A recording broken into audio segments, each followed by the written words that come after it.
과거 미국에 신약 기술을 제공하던 일본은 어쩌다가 이렇게까지 백신 후진국이 됐을까요? 1980년대까지 일본은 수두와 일본 내염, 백일해의 백신 기술을 미국에 제공하던 백신 강국으로 꼽혔습니다. 1975년에서 1989년 미국에 이어 세계에서 두 번째로 많은 160개의 신약을 개발한 제약 강국이기도 했습니다. 그랬던 일본이 러시아와 중국도 내놓은 코로나19 백신을 만들지 못하고 있습니다. 일본 미디어들도 일본을 백신 후진국이라고 비판하기 시작했습니다. 전문가들은 일본을 백신 선진국 자리를 스스로 반납한 국가라고 평가하고 있습니다. 여기에는 두 차례 결정적인 계기가 있었습니다. 첫 번째 계기는 1992년 12월 18일 나온 도쿄 고등법원의 판결입니다. 1952년에서 1974년 인플루엔자, 홍역, 볼거리 등 백신을 접종한 자녀가 부작용으로 장애를 입거나 사망했다고 주장하는 부모와 가족 160명이 제기한 집단소송에서 법원은 국가의 책임을 인정하고 배상을 명령했습니다. 훗날 전문가들의 검증 결과에 따르면 이 판결은 미국 등 다른 나라에서는 과학적인 근거가 인정되지 않은 현상까지도 부작용으로 인정했습니다. 하지만 일본 정부는 피해자 구제의 길을 열어준 획기적인 판결이라는 여론에 밀려 상고를 포기했습니다. 1994년에는 법을 개정해 예방접종을 의무사항에서 벌칙 조항이 없는 노력 의무로 완화했습니다. 이로 인해 유아의 백신 접종률이 뚝 떨어졌고 학교에서 이뤄지던 단체 예방접종도 사라졌습니다. 수요가 급감하자 제약사들은 일제히 백신 사업에서 철수했습니다. 두 번째 계기는 1996년 벌어진 혈우병 에이즈 사건입니다. 비가열 처리 방식의 혈액응고제에 에이즈균이 섞여 들어가면서 일본 혈우병 환자의 40%인 1,800명이 에이즈에 걸렸고 400명 이상이 사망했습니다.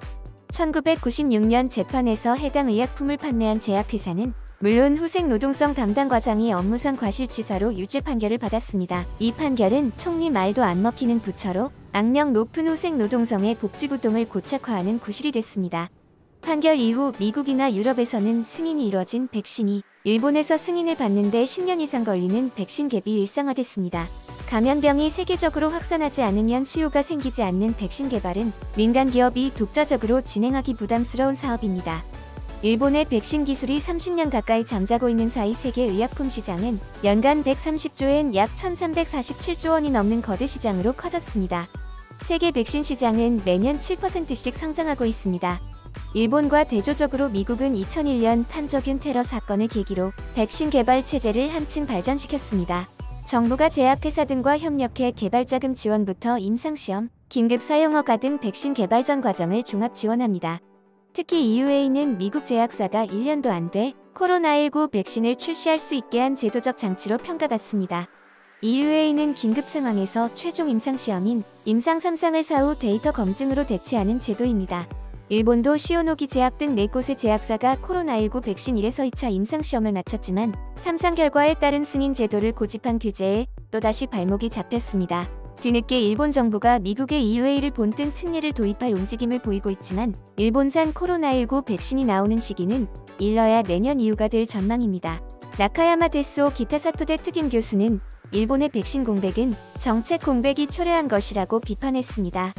현재 일본은 코로나19 백신 접종률은 3%대로 세계 최하위권입니다.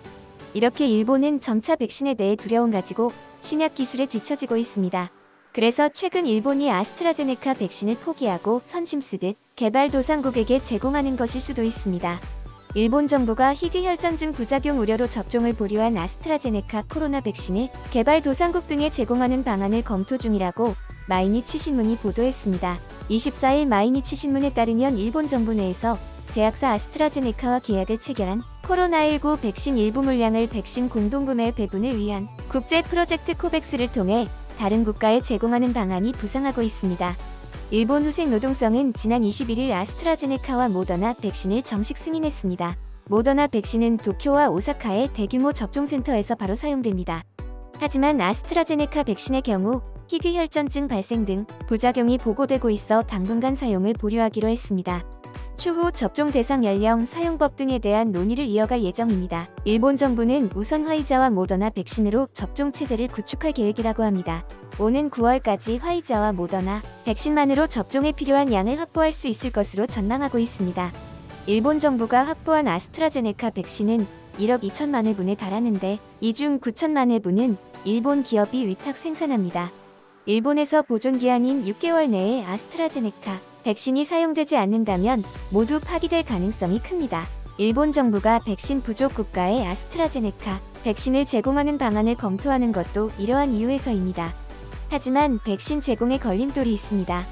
부작용이 발생했을 때의 배상 책임입니다. 앞서 전달해드렸다시피 일본은 여러 번의 백신 소송으로 인해 소극적인 태도를 보이고 있습니다. 마이니치 신문에 따르면 일본은 아스트라제네카와의 조달 계약에 접종 후 건강 피해가 발생했을 경우 기업이 아닌 일본 정부가 배상 책임을 진다는 내용을 포함시켰습니다. 이와 관련해 일본 정부 관계자는 일본으로부터 백신을 제공받은 국가의 정부가 배상을 대신하는 쪽으로 한다면 제공이 가능하다는 입장을 밝혔습니다. 부작용이 있는 백신만 해외에 제공한다는 비판을 의식해 아스트라제네카 일부 물량을 국내에서 활용할 방안도 모색 중이라고 마이니치 신문은 전했습니다. 그러면 아스트라제네카를 개도국에 보낸다는 소식을 접한 일본 네티즌들의 반응을 한번 살펴보도록 하겠습니다. 개발도상국에서는 냉동온도 관리의 문제에서 mRNA 백신을 사용할 수 없는 나라가 많이 있습니다. 또 현재 감염 폭발로 노출된 나라나 지역에서는 A 백신보다 B 백신이 위험하더라도 접종에 의한 위험성보단 감염에 의한 희생이 훨씬 크다고 판단하고 있습니다. 지금 인도 일대에서는 바로 그런 상황을 보여주고 있습니다. 온도 관리 문제로 mRNA 백신을 사용할 수 없는 나라에게 코백스를 통해 공탁하시면 됩니다. 일본 화이자를 500만 회 정도를 세트로 드려도 좋다고 생각합니다. mRNA 백신은 절대 맞지 않는다고 결정하는 사람은 반드시 있기 때문입니다. mRNA 백신을 사용하고 싶지 않은 사람 몫으로 남겨도 국내에서 생산하는 9천만 회분은 확실히 남겠죠. 젊은 중년에서 혈전의 발생률이 올라가서 사망률이 높은 고령자용으로 제공하면 될 것 같습니다. 유럽에서는 아직 고령자에게는 사용되고 있습니다. 개발도상국에 무상 제공하는 것도 좋지만 국내에서 아스트라제네카라도 좋으니 보내달라고 하는 희망자에게 접종하는 방도는 없을까요? 뭐라고 할까? 위험물을 개발도상국에 보내면 어떨까? 만약 도상국에 사람이 접종하고 혈전이 생기고 생명의 위협을 느끼게 된다면 우리는 아스트라제네카와의 계약을 취소하면 됩니다. 국내에서 사용하지 않는 쓰레기를 도상국에게 강매시키는 것은 국제적인 문제를 불러일으킬 수 있습니다. 도의적으로도 해서는 안 될 행동입니다. 국제적인 비판을 초래할 수 있습니다. 그렇다면 백신이 필요하다고 말하는 한국에 보내면 어떨까요? 한국은 백신 확보를 제대로 못해서 아직도 백신을 구하러 다니고 있습니다. 만약 한국인에게 문제가 생긴다면 그들은 수십 년 동안 문제 삼을 게 뻔합니다. 참 멍청한 생각입니다. 한국은 일본에게 피해망상증에 걸린 사람들처럼 물어뜯고 있는데 그 한국에게 아스트라제네카 백신을 보내자고요? 또 그걸 맞고 아프니 뭐니 국제소송의 생각만 해도 골치가 아픕니다. 그냥 한국에 넘길 바엔 폐기하는 게 낫습니다. 저도 이 댓글에 공감합니다. 한국의 무능한 정부가 백신을 구하지 못해 일본이 백신을 나눠주려 해도 한국은 받아놓고 또 일본 탓할 게 뻔합니다. 고마움을 모르는 조센징들은 백신을 받을 자격도 없습니다. 기사의 내용에 달린 일본인들의 반응은 대부분 백신을 다른 나라로 보내는 것에 대해 부정적인 반응이었습니다. 그리고 역시 빠지지 않는 한국에게 백신을 보내자와 왜 보내줘야 하냐의 반응이 있었는데요. 아니 누가 달라고 했습니까? 연일 최고 감염자가 쏟아져 나오는 일본에서나 많이 써주시길 바랍니다. 여러분들은 일본에서 한국으로 백신을 보내는 것에 대해 어떻게 생각하시나요?